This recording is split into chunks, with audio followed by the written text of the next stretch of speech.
Dans cette ferme, Cédric Nyongabo et ses amis s'apprêtent à faire pousser des graines.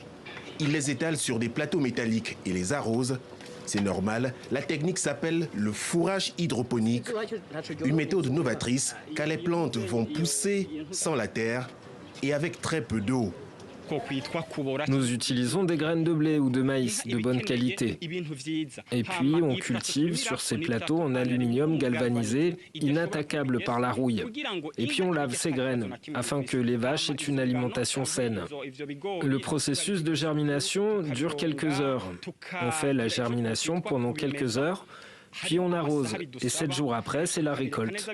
Les éleveurs peuvent donner ce fourrage à leurs vaches, à leurs chèvres, moutons, poules et lapins. Voici le résultat après une semaine. La petite entreprise verte génère 4 tonnes de plantes chaque semaine.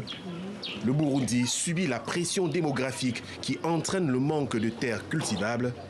La trouvaille de Cédric est une aubaine. Au Burundi, les terres s'amenuisent. Les gens n'ont plus où cultiver. Mais j'utilise plusieurs niveaux, 1, 2 ou 3 verticalement, ce qui signifie que j'exploite de façon intensive sur un petit espace. Ça résout la question du manque d'espace.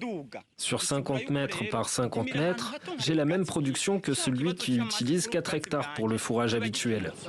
Il y a 2 ans, le Burundi interdisait la divagation des animaux domestiques. Conséquence, les fermiers sont soumis à la note salée de la nutrition des bêtes. Pour ce policier à la retraite, reconverti en éleveur, le fourrage hydroponique est un ouf de soulagement ici à Buringa. Quand je l'ai appris, j'ai cherché ce jeune homme et il m'a dit que le kilo de fourrage est à 500 francs burundais. Il m'a donné des échantillons. Ce type de fourrage va nous aider beaucoup durant la saison sèche, car le fourrage habituel amené sur vélo est à 18 000 francs, 20 000 francs, voire 30 000 francs burundais. Mais si nous avons la chance d'avoir le kilo à 500 francs burundais, on a 10 kilos pour 5 000 francs burundais. L'entrepreneur souhaite vulgariser le fourrage hydroponique dans tout le pays. De quoi faire de bonnes affaires. Au Burundi, 90% des habitants vivent de l'agriculture et de l'élevage.